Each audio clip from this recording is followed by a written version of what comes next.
तो देखिए, मैं वैसे तो पेशे से डॉक्टर हूँ जी। और मेरा शौक बचपन से ही कुछ हद तक क्रिएटिव चीज़ों में यानी फिल्मों और संगीत में रहा है। जी। तो हालांकि मैंने मेडिकल ही करियर अपनाया, फिर 2010 में तकरीबन मेरी इच्छा यह हुई कि मैं फिर से एक्टिंग वगैरह करूं, तो मैंने 2 साल का, कुछ लंबा ही खिंच गया था 2 साल से, अच्छा। सबैटिकल लिया। और उस दौरान कुछ फिल्में इत्यादि बम्बई में की, कुछ अमेरिका में भी सौभाग्य से जी। कुछ फिल्में की। जी। और उसके बाद अब वापस मेडिसिन में आया हूँ। थोड़ा बहुत शौक करता हूँ, जी। बाकी तो। जी। जी। अच्छा, what is your opinion about mixing up music with medicine, Dr. Sab? It's okay to be भाई having. देखिए, एम दोनों में एम है, मेडिसिन और म्यूजिक। वैसे मेरा ये मानना है कि आदमी यू नो साइंस भी कर सकता है, आर्ट्स भी कर सकता है। जी। दोनों का संगम संभव है। जी। अगर रुख हो या इच मिजाज हो तो हो सकता है, ऐसा कुछ नहीं है। जी। जी। जी। अच्छा। ओके, थोड़ा क्लोज आ जाए आप, थोड़ी आवाज़ थोड़ी कम आ रही है आपकी, थोड़ा क्लोज आ जाए। दैट्स वेरी गुड, या परफेक्ट। ऑलराइट, सो लेकिन आपको गाने का शौक तो शायद बचपन से है, शायद, I think so, right? I mean, as you saying that interest हाँ, इन मुझे सिंगिंग। बचपन से ही ये बात सही है। जी। बचपन से ही मुझे एक्टिंग और गाने दोनों का शौक था, और मैं बाथरूम एक्टर हुआ करता था। लोग बाथरूम सिंगर होते हैं, मेरे पेरेंट्स को काफी सालों तक पता नहीं था। जी। जी। जी। जी। जी। But actually, getting into this field of acting, whatever you have done for last, I mean, in 2 years of sabbatical, it was by chance, right? Actually, you are throwing a party with your friend, something doctor friend, and he heard you, and then he was producing a movie, right? बिल्कुल, that's how it started. जी। जी। जी। मैं उस वक्त अभी new Jersey में हूँ, उस जी। वक्त Pennsylvania में एक प्रैक्टिस में था जहाँ मेरे दो पार्टनर थे। जी। मैं दरअसल उनका मुलाजिम था। जी। और उन्होंने एक शॉर्ट फिल्म बनाई थी हमारी ऑफिस की पार्टी में, मजाक ही मजाक में। जी। तो उसमें मुझे कॉमिकल वैम्पायर का रोल मैंने किया। Right, right, right, okay. अब जो पार्टी में 50 के तकरीबन लोग देखने आए, जी। जी। उन्होंने मुझसे कहा, राज, वो मेरा निकनेम है यहाँ, जी। Raj you did a good job. अच्छा। तो मैंने कहा अपनी बीवी से, अब मैं कुछ दिनों तक एक्टिंग के ही पापड़ बेलूंगा। और बेल दिया आपने, हाँ? Yes, That's very, luckily. that's very good. But when you went to Bombay to really act for some Bombay movies, couple of movies you said you acted, you had to go through some screen tests for those kind of stuff. Usually, when you. नहीं, वो दरअसल मैं बताऊं, मैं I am been very fortunate in a way जी। That मैं बम्बई में, मैं किसी भी फिल्मी दुनिया की किसी हस्ती को मैं नहीं जानता हूं। जी। मैं सिर्फ अंधेरी, जो कि वहाँ गढ़ माना जाता है, वहां जाके मैंने फ्लैट लिया, मतलब भाड़े पे, और जी। वहां रहता था और जी। बस ऑडिशन में पहुंच जाता था और लोगों के दरवाजे ठकठकाता था। जी। और मुझे फिल्मों में तो कम, शुरू में जी। टीवी में ही काम मिला। टीवी में, अच्छा, ओके। बट हाँ, स्क्रीन टेस्ट यानी वो ऑडिशंस कहते हैं वो। ओके। हाँ, तो वहाँ ऑडिशंस, कुछ ओपन ऑडिशंस में ही शुरू में जाना पड़ता था, जो सबके लिए खुला है, कोई जी। भी आ जाए। जी। फिर बाद में कुछ लोग बुलाते भी थे। जी। तो वैसे ऑडिशन से काम शुरू हुआ। All right.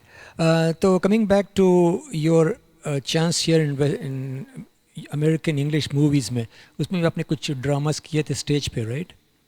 हाँ, यहाँ मैंने, जब मैं पेंसिल्वेनिया में था उस वक्त एक नाटक किया था। जी। और वो तो लोकल नाटक था, और उसके बाद मैंने एक आध नाटक यहाँ अटलांटिक सिटी न्यू जर्सी में किए। जी। जी। लेकिन शॉर्ट फिल्में बहुत की, जिससे एक्टिंग का एक एक्सपीरियंस भी बना मेरा। वेरी गुड, अच्छा।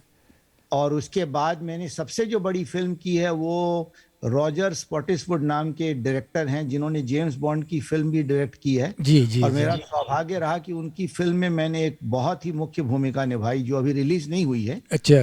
जिसमें मेरे बांग्लादेशी टैक्सी ड्राइवर का रोल है। लेकिन फिल्म में आखिर तक हूँ, शुरू से लेके आखिर तक। अच्छा। फर्स्ट सीन में भी मैं हूँ और लास्ट सीन में भी मैं हूँ। अच्छा, दोनों डी डी हो गया, डी से ड्राइवर, डी से doctor. That's true. Okay, very good. Okay, coming back to your specialty, Dr. Sam, you did your medicine back home in India. Which college did you go? मैंने कलकत्ते से तालीम हासिल की थी जी जी जी। और कलकत्ता मेडिकल कॉलेज जो है वहाँ वहीं से मेडिकल एमबीबीएस वहीं से किया था। अच्छा। और उसके बाद एमडी किया की अमेरिका में, जी। न्यूयॉर्क में। New York medical MD, okay. हाँ यानी स्पेशलिटी लिया उसके बाद में ऑन्कोलॉजी। हाँ, पहले तो आपको जनरल ट्रेनिंग हासिल करनी पड़ती है, उसके बाद 3 साल का फेलोशिप रहा ऑन्कोलॉजी हीमेटोलॉजी में। जी जी। Okay, so we're going to actually ask a few questions. I'm going to talk in English a little bit. आप भी English हिंदी combination में आप आंसर कर सकते हैं. Actually, we're talking about prostate health and cancer, right? Before you start going into your specialty, can you just mention a few lines about prostate health? क्या होती है? What is prostate exactly? What's a gland? तो prostate देखिए एक gland यानी ग्रंथि है, जिसका हिंदी में मैंने गूगल करके देखा जी। तो उसको कहते हैं गदूद। लेकिन गदूद। मैं इस शब्द, हाँ गदूद, पर अच्छा। ये ना मेरे ख्याल में कोई भी इस शब्द से परिचित नहीं है तो मैं प्रोस्टेट ही कहूंगा। Prostate, तो yes. ये पुरुषों में ही होता है सिर्फ। जी और ये जो हमारा जो ब्लैडर है जी यानी मूत्र की जो थैली है, जी जी उससे नीचे और रेक्टम के ठीक सामने, जी। तो मूत्र की जो नली, ब्लैडर से नली निकल के जो जाती है वो प्रोस्टेट के भीतर से गुजरती है अच्छा और फिर लिंग के अंदर से गुजर के बाहर पेशाब आता है। वैसे अच्छा अच्छा अच्छा, it has to go through prostate. Exactly जो नली जो तो पेशाब की नली से पेशाब की जो थैली है उससे नली निकलती है जी जी। और प्रोस्टेट से गुजरती हुई फिर बाहर आती है। अच्छा अच्छा, okay okay, so it has to तो पास अगर प्रोस्टेट बढ़ जाए तो उस नली पर प्रेशर आने लगता है। तो अच्छा कई तरह के पेशाब के प्रॉब्लम, मूत्र ना आना, पेशाब मतलब बंद हो जाना, या जलन होना, जी। या बार बार होना, पूरी तरह से अच्छा अच्छा। मतलब मूत्र थैली का खाली ना होना, ये प्रॉब्लम्स हो सकते हैं। लेकिन प्रोस्टेट सभी में होता है, ये तो नॉर्मल है, सभी जी हर इंसान, हर पुरुष में प्रोस्टेट होता है। जी। और उम्र के साथ ये बढ़ते, मतलब जब शुरू में तो 20-25 ग्राम का ही होता है केवल, अच्छा लेकिन ऊपर में बढ़ने के बाद 200-300 ग्राम भी हो सकता है। बढ़ और ये एज के साथ बढ़ता है। कुछ बढ़ता चीजें है। तो उम्र के साथ घटती हैं जी और जी। प्रोस्टेट जो है वो एज के साथ हाँ ये बढ़ता है। Hyperplasia, hyperplasia. Exactly exactly. Okay, BPH कहते हैं ना उसको। BPH, benign prostatic hypertrophy hypertrophy, या hyperplasia, correct. Which is a combination. हाँ, जी जी जी जो जी। बेनाइन है, बेनाइन इसलिए क्योंकि ये इसमें कोई ये आम बात है, ये हर पुरुष के लिए होता है, किसी के साथ ज्यादा किसी के साथ कम, लेकिन उम्र के साथ सभी के प्रोस्टेट बढ़ते ही हैं, सभी मर्दों के। अच्छा, ये एक साइड ट्रैक करना चाह रहा हूँ, एक question. When they always say medical term EP, enlarge prostate, है enlarged prostate is a term they enlarge prostate, okay, exactly. enlarged prostate जब होती है तो there's more of sexual hormones increase होते हैं, या drive for sexuality is increases? ऐसा कुछ नहीं, जी बिल्कुल जी। भी नहीं, बिल्कुल नहीं। अच्छा प्रोस्टेट देखिए, हमारे जो मेल हार्मोन्स बनाने वाली जो ग्रंथियां हैं वो टेस्टिकल्स हैं। जी जी तो जी टेस्टिकल्स, ये प्रोस्टेट का काम, प्रोस्टेट एक तरल पदार्थ यानी एक लिक्विड बनाता है जी सी। जो वीर्य के साथ वो भी है, लेकिन उसका कोई हार्मोनल फंक्शन कुछ नहीं है। नहीं है, अच्छा उसका अच्छा। कोई सेक्सुअल ज्यादा कम होने से कुछ मतलब नहीं है। नहीं, they always say ना, if you have enlarged prostate you always look for younger women, you know. ऐसा कुछ भी, ये तो मेरे ख्याल में एक मिथ है, यानी अच्छा एक बस ये क्या के मिथ, यानी एक लोगों की एक गलत सोच है ओके, ये। हाँ, ये इससे यथार्थ का कोई लेना देना नहीं है। मिसअंडरस्टैंडिंग है काइंड ऑफ। अच्छा अच्छा अच्छा मिसअंडरस्टैंडिंग, अच्छा, okay okay. So but actually देखा जाए तो as people grow older they really have more desires, right? What's the reason? When hormone तो कम होते हैं ना, टेस्टोस्टेरोन। डिजायर, आप कह रहे हैं सेक्सुअल डिजायर बढ़ते हैं नहीं, तो उम्र के साथ तो एक उम्र के बाद बढ़ते हैं जरूर, लेकिन उसके बाद तो फिर प्राय देखिए आम औसतन तो घटने ही शुरू हो जाते हैं। जी अब वो इंडिविजुअल लेवल पर किसी का ज्यादा किसी का कम, वो एक अलग बात है, जी। क्योंकि सेक्सुअल डिजायर के जो है वो सिर्फ हार्मोन से उनका नाता नहीं, उनका नाता आपके ब्रेन से भी है। अच्छा अच्छा, ये और प्रोस्टेट से तो बिल्कुल कोई संबंध ही नहीं है। अच्छा प्रोस्टेट अच्छा सेक्सुअल, बल्कि प्रोस्टेट का बहुत ज्यादा बढ़ जाना आपको हो सकता है सेक्सुअल एक्टिविटीज में कुछ हद तक बाधक हो सकते हैं, कुछ हद अच्छा तक, प्रॉब्लम प्रॉब्लम हो सकते हैं. किसी किसी में, किसी किसी में. अच्छा I see okay okay. So the right, gland actually is suppose to be like size of a walnut या अखरोट का साइज होता है राइट. ऐसे एग्जैक्टली ये हम उसी को डिस्क्रिप्शन में कहते हैं, एक अखरोट के जितना बड़ा होता है तकरीबन जब नॉर्मल स्थिति में. अच्छा ओके ओके. अच्छा अच्छा. And as after 50 years definitely every one has to have go through that enlargement. हाँ एग्जैक्टली, जनरली 50 साल के बाद सभी के बढ़ने शुरू हो जाते हैं, जी जी किसी जी का कम किसी जी का ज्यादा, लेकिन बढ़ना तो है ही साइज में. जी. ना आपकी एक्सपीरियंस डॉक्टर साहब as a oncologist prostate specialist आपने किया है, but what is the maximum size a prostate can reach where the patient really feels कि it's too heavy. नहीं, प्रोस्टेट जो बढ़ता है तो जी बिनाइन प्रोस्टेट बढ़ने के कई सिम्टम हो सकते हैं. पेशाब का, जैसे एक बहुत कॉमन सिम्टम है, रात को बुजुर्ग लोगों को कई बार उठ के पेशाब करने जाना पड़ता है, करेक्ट. तो उसके बाद ड्रिबलिंग होती है, जैसे धीरे धीरे पेशाब आता है. इनकॉन्टिनेंस या जैसे है इनकॉन्टिनेंस बोलते हैं इसको. इन इनकॉन्टिनेंस, तो वो हुआ कि जो अनजाने अनजाने में निकल जाता है, ओके ओके. और वो हो गया इनकॉन्टिनेंस. जी और ये है कि इसमें इनकॉन्टिनेंस भी हो सकता है, जी. एक मतलब इससे जलन होना भी हो सकता है, ड्रिबलिंग होना हो सकता है जो थोड़ा थोड़ा आ रहा है, हाँ हाँ ड्रिबलिंग. या हेजिटेंसी, यानी लगता है होगा लेकिन नहीं हो रहा है. अच्छा. बहुत तरह के यूरिन के सिम्टम आ सकते हैं. जी और बहुत से लोग ऐसे हैं जिनका बढ़ गया है लेकिन कोई सिम्टम नहीं, वो इसीलिए प्रोस्टेट का बढ़ना अपने में कोई बीमारी नहीं है. जी अगर जी वो जी. सता रही है तो फिर बीमारी है, अच्छा. नहीं तो कोई बीमारी नहीं है. Okay I have a question from one of the viewers. Mukesh Wadhwa लिख रहे हैं. हाँ, okay. What is prostate stimulation. Prostate stimulation. हाँ अब देखिए, मैं चूंकि कैंसर डॉक्टर हूं, जी तो मुझे एक यूरोलॉजिस्ट को प्रोस्टेट के बारे में जो जानकारी होगी वो मुझे नहीं है. जी जी जी तो जी. प्रोस्टेट स्टिमुलेशन जो है ये कोई कैंसर से रिलेटेड नहीं मालूम पड़ता है मुझे, इसलिए मुझे इसकी जानकारी नहीं है. जी जी जी जी. But usually when you go to a urologist, they try to do a digital exam through the rectum and then they try to feel the prostate. कि हाँ, हाँ just to feel the तो smoothness. वो digital, हाँ, वो उंगली डाल करके प्रोस्टेट को एग्जामिन करते हैं, वो देखना चाहते हैं ये बढ़ा है या नहीं, अच्छा. इसमें कोई गांठ बनी है या नहीं, इसमें पेनफुल है या नहीं, Nodules. ये. हाँ, तो अच्छा. अब वो उसी में, उसमें मेरे ख्याल में जो महाशय जिन्होंने सवाल पूछा है वो स्टिमुलेशन उसी से रिलेटेड है, लेकिन मुझे इसकी डिटेल्स में जानकारी नहीं है, इसलिए मैं नहीं कहना चाहूँगा. अच्छा अच्छा अच्छा. लेकिन when you try to do the digital exam, doctor sahab, they go around the entire prostate gland or just only certain part where the finger can access it. Yeah, that's of course more for the urologist, but naturally जो prostate का जो accessible हिस्सा है वहीं तक जाएंगे naturally, पूरी तरह तो, इसीलिए उसकी अपनी सीमाएं हैं.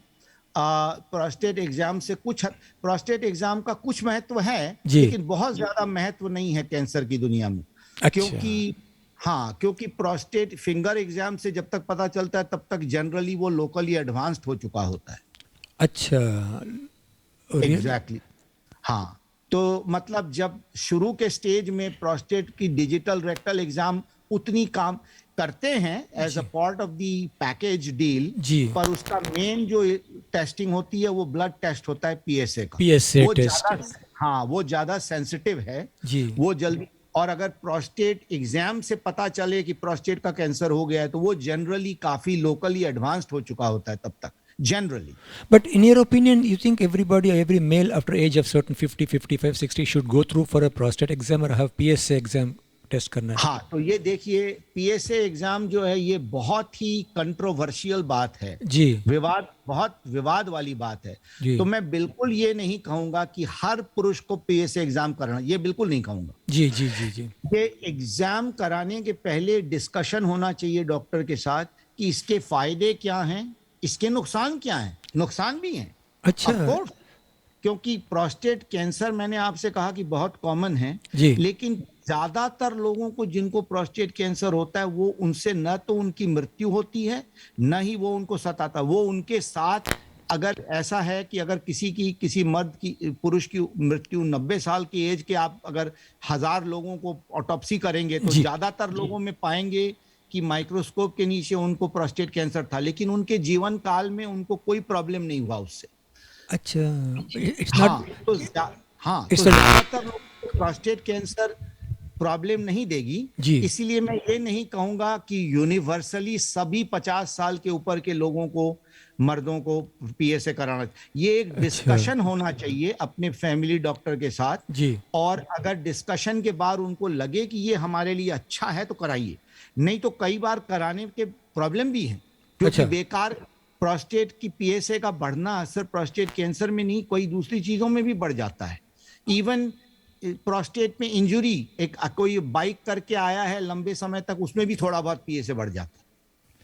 बाइकिंग तो साइकिलिंग में साइकिलिंग, हाँ अच्छा साइकिलिंग इवन आफ्टर इजैक्यूलेशन। जी तो मेरे कहने का मतलब है प्रोस्टेट की जो, इसीलिए जो सोसाइटीज जो है, अमेरिकन कैंसर सोसाइटी, यूरोलॉजिकल, ये लोग यूनिवर्सली पीएसए एग्जामिन का ऐसा नहीं कहती हैं कि हर, जैसे कोलोनोस्कोपी कहते हैं हर आदमी को करवाना चाहिए 50 के बाद, जी जी जी जी हाँ हाँ हाँ राइट, लेकिन पीएसए के लिए काफी विवाद है, कंट्रोवर्सी है, और ये एक डिस्कशन होना चाहिए डॉक्टर के साथ। और अगर आपको डिस्कशन के बाद ऐसा लगे कि ये मुझे कराने में फायदा है तो ही कराना चाहिए, नहीं तो नहीं कराना चाहिए। अच्छा लेकिन फ़ायदा क्या हो सकता है उसके, नुकसान क्या हो सकता भाई है उसका? फायदा तो देखिए, इसके फायदा यही है कि मेन फायदा यही है कि इसको कैंसर अगर है तो उसको अर्ली स्टेज में पकड़ा जाएगा तो वो क्योर हो जाएगा, 100% क्योर हो जाएगा वो अर्ली जी स्टेज में अगर आपने उसको पकड़ लिया तो। जी जी और नुकसान ये है कि ज्यादातर लोग जिनके पीएसए हाई है वो प्रोस्टेट कैंसर की वजह से नहीं है, तो वो बेकार में उनकी बायोप्सी हो सकती है, बेकार में उनको है, तो वो ज्यादातर लोग जिनकी बायोप्सी होती है उनके प्रोस्टेट कैंसर नहीं पाए जाते। हाँ हाँ तो हाँ बायोप्सी के भी अपने प्रॉब्लम है, उसके अपनी पॉसिबल कॉम्प्लिकेशन है। जी तो और आपके बेकार की एंजाइटी भी हो सकती है। तो आपको देखना पड़ेगा, एक मतलब एक संदर्भ के साथ देखना पड़ेगा, एक आउट ऑफ कॉन्टेक्स्ट हम नहीं कह सकते कि पीएसए हर किसी के लिए। बट प्रोस्टेट ये कैंसर मार्केटिंग है, ये देखिए कुछ हद तक ये मार्केटिंग भी है। तो जी हर जी अभी कोई भी चीज का आप उठाओगे तो आपको बोलेंगे कि इसके लिए ये करना चाहिए, इसके लिए। तो अभी हमारे पास 50 तरह की बीमारियां, अब हर बीमारी के लिए तो आप स्क्रीनिंग नहीं कर सकते ना, आपको देखना पड़ेगा कि कौन सी स्क्रीनिंग मेरे लिए उपयोगी है।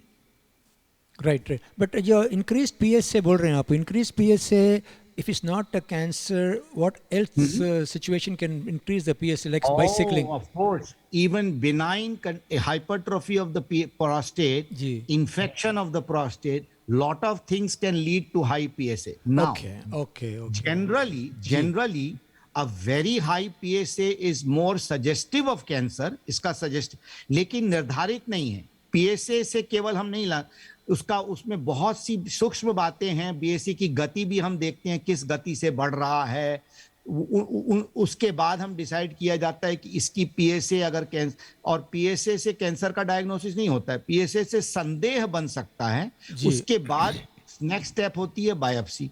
तो बायोप्सी करने के लिए अब एक सिर्फ पीएसए के आधार पर बायोप्सी नहीं होती है, कई चीजों को अगर बनता है कि हाँ संदेह होता है डॉक्टर को या यूरोलॉजिस्ट को जी कि इनको कैंसर है, तब बायोप्सी की बात उठती है। अच्छा okay okay okay and again तो बायोप्सी में आता है तो then it's correlating between PSA and biopsy.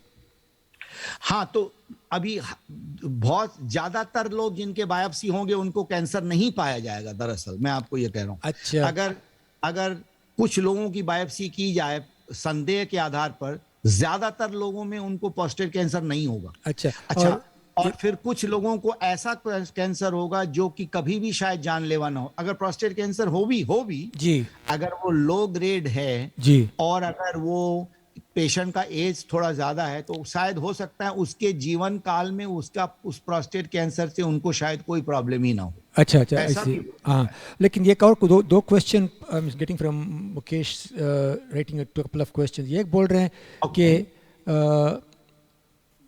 Does draining help prostate draining, I don't know what it is, and second thing symptoms क्या हैं प्रोस्टेट प्रॉब्लम होता है तो लाइक आपने कहा बर्निंग से मैक्चुरेशन वगैरह हो सकता है, राइट ब्लॉकेज। तो देखिए प्रोस्टेट कैंसर जो है जी ज्यादातर लोगों में, खास करके अगर अर्ली स्टेज में जब पकड़ा जाता है ये, तो कोई भी सिम्टम उनको नहीं होती है। इसीलिए अच्छा। वो स्क्रीनिंग करते हैं कि वो ये से जो हाई मैं कहूंगा कि जो तथाकथित हाई रिस्क लोग हैं उनके लिए स्क्रीनिंग सही है। वो डिसाइड किया जाएगा आपके यूरोलॉजिस्ट या डॉक्टर से बातचीत करके कि मैं high risk for prostate cancer हूं या नहीं। अच्छा। तो अब जहां तक प्रोस्टेट कैंसर का सवाल है, ज्यादातर लोगों को सिम्टम नहीं होते हैं शुरू के स्टेज में, और सिम्टम अगर होंगे तो ये सारे बड़े बर्निंग यूरिन में बर्निंग होना, यूरिन का बार बार होना, यूरिन को रोक ना पाना, हाँ। रात में बार बार, ये सिम्टम्स। लेकिन ये प्रोस्टेट कैंसर के लिए स्पेसिफिक नहीं है, ये बिनाइन एनलार्जमेंट में भी हो सकते हैं। अच्छा। तो अच्छा। आपको बिल्कुल पता नहीं चलेगा कि ये मेरे सिम्टम प्रोस्टेट कैंसर से हो रहे हैं या केवल प्रोस्टेट बढ़ गया, जो कि सभी में बढ़ता है उम्र के साथ, साइज बढ़ेगा। साइज बढ़ता है। अच्छा अच्छा, हाँ तो हाँ। इसीलिए प्रोस्टेट कैंसर का सिम्टम से पता लगाना बहुत मुश्किल काम है। सिम्टम्स के आधार पर हम प्रोस्टेट कैंसर का मतलब स्पेशली अर्ली स्टेज में, जी। उसमें हमें पीएसए, कभी कभी अल्ट्रासाउंड, एमआरआई, और कभी कभी डिजिटल रेक्टल एग्जाम, इन सब का सहयोग लेना पड़ता है। अच्छा। हम सिम्टम्स के आधार पर नहीं कह सकते कि किसी को प्रोस्टेट कैंसर है या बट नहीं। पेशेंट बोल रहा है कि सिम्टम्स आ रहे हैं, बर्निंग फीलिंग हो रही है एंड हाँ, फ्रीक्वेंसी ऑफ मैच्योरेशन हो रहा है, ऑल दिस थिंग्स बोल रहा है, तो obviously doctor should be suspicious to have ultrasound done. बिल्कुल। तो वो उस स्थिति में वो यूरोलॉजिस्ट के पास जाएगा। तो अब मैं चूंकि ऑन्कोलॉजिस्ट हूं, मेरे पास वो पेशेंट नहीं आते हैं। अच्छा, ओके, मेरे समझ गया। हाँ, मेरे पास वो तब आते हैं जब बायोप्सी से उनका प्रोस्टेट कैंसर साबित हो चुका होता है। अच्छा तो वो यूरोलॉजिस्ट करते हैं यहाँ पर। अच्छा। सो प्रोस्टेट कैंसर जो बोलते हैं, मेलिग्नेंसी जो बोलते हैं doctor Nahar, what is the common squamous cell होता है या what kind of a cell is that? नहीं, ये इसका जो मेडिकल नाम है वो एडेनोकार्सिनोमा इज द मोस्ट। हाँ, एडेनोकार्सिनोमा। क्योंकि प्रोस्टेट ग्रंथि में, ग्लैंड्स के अंदर इसमें ग्लैंड्स होते हैं। हाँ हाँ हाँ। चूंकि कैंसर ग्लैंड्स की कोशिकाओं से बनते हैं, इसलिए इनको एडेनोकार्सिनोमा कहा जाता अच्छा, adenocarcinoma. So it's morely epithelial tissue होती है rather than connective tissue inside, right? है। That's correct. कनेक्टिव टिश्यू से अगर होगा तो वो सार्कोमा हो जाएगा। सार्कोमा हो जाएगा, हाँ हाँ हाँ। हाँ, एग्जैक्टली। ये एपिथेलियल ग्लैंड जो है वो एक प्रकार के एपिथेलियल टिश्यू ही हैं, उसी फैमिली में हैं। राइट तो राइट। इसीलिए ये एडेनोकार्सिनोमा। अच्छा, okay. And next question is going to be, how common is prostate cancer? People would like to know how percentage बोलेंगे, 100 लोगों में कितने लोगों को possibility है? Prostate cancer is extremely common. Western world में इसको नंबर 2 कैंसर माना जाता है पुरुषों में, सबसे सेकंड मोस्ट कॉमन कैंसर है। एशिया में कुछ कम है, ऐसे है तो वहां भी है। जी अभी हिंदुस्तान में क्या संख्या है मुझे अंदाजा नहीं है एग्जैक्टली। जी। अमेरिका में ये बहुत ही, ये पुरुषों का नंबर 1, मतलब एक स्किन कैंसर को छोड़ दिया जाए तो नंबर 1 ही कहलाएगा। प्रोस्टेट कैंसर सबसे ज्यादा है। लेकिन प्रोस्टेट कैंसर से मृत्यु बहुत कम होती है। हालांकि एक पुरुष में सबसे कॉमन प्रोस्टेट कैंसर है, लेकिन prostate cancer is not the most common cause of death in them. The most common cause of death in main is lung cancer. क्योंकि प्रोस्टेट कैंसर ज्यादातर लोगों में इज नॉट फेटल। हालांकि आप समझ रहे हैं, चूंकि इतनी ज्यादा संख्या में हो रही है, तो इनमें से अगर कुछ लोग भी मरते हैं तो काफी बड़ा नंबर हो जाता है वो। अच्छा, हाँ लेकिन हाँ। एक इंडिविजुअल के लिए प्रोस्टेट कैंसर का क्योर रेट बहुत हाई है। अर्ली डिटेक्शन में तो 98 to 100% क्योर हो जाते हैं अर्ली डिटेक्शन में। Okay. And second thing also, Dr. Nahar, is prostate cancer rarely metastasizes, right? Metastasis बहुत कम। नहीं, अर्ली स्टेज में तो मेटास्टेसाइज करने का सवाल ही नहीं है। जी। लेकिन जब एडवांस्ड हो जाता है जी। तो जैसे कि कोई भी कैंसर मेटास्टेसिस हो सकता है, तो प्रोस्टेट भी मेटास्टेसिस हो सकती है। अच्छा। और प्रोस्टेट सबसे कॉमनली अगर जाती है तो बोन्स में जाती है, सब कॉमनली। दूसरी जगह भी जा सकती है, लंग्स में, लिवर में। अच्छा। लेकिन सबसे कॉमन जो है, प्रोस्टेट कैंसर जब फैलती है तो बोन्स में जाती है सबसे पहले। इट्स एक्चुअली ब्लड बोर्न है, ब्लड बोर्न, हाँ, मतलब ब्लड से कैंसर के सेल्स फैलते हुए जा करके बोन्स में जाके हो जाते हैं, फिर वहां बढ़ने लगते हैं, तो वो बोन मेटास्टेसिस ही सबसे कॉमन है प्रोस्टेट कैंसर से। अच्छा, परसेंटेज वाइज से it's not through lymph, percent it's not through lymph fluid. नहीं, लिम्फ नोड्स में तो लिम्फ नोड्स में जो जाना है हम उसको डिस्टेंट मेटास्टेसिस नहीं कहते हैं। अच्छा। That is a local regional spread which is not, which is bad but not as bad as distant metastasis. तो डिस्टेंट मेटास्टेसिस का जहां तक सवाल है, वहां प्रोस्टेट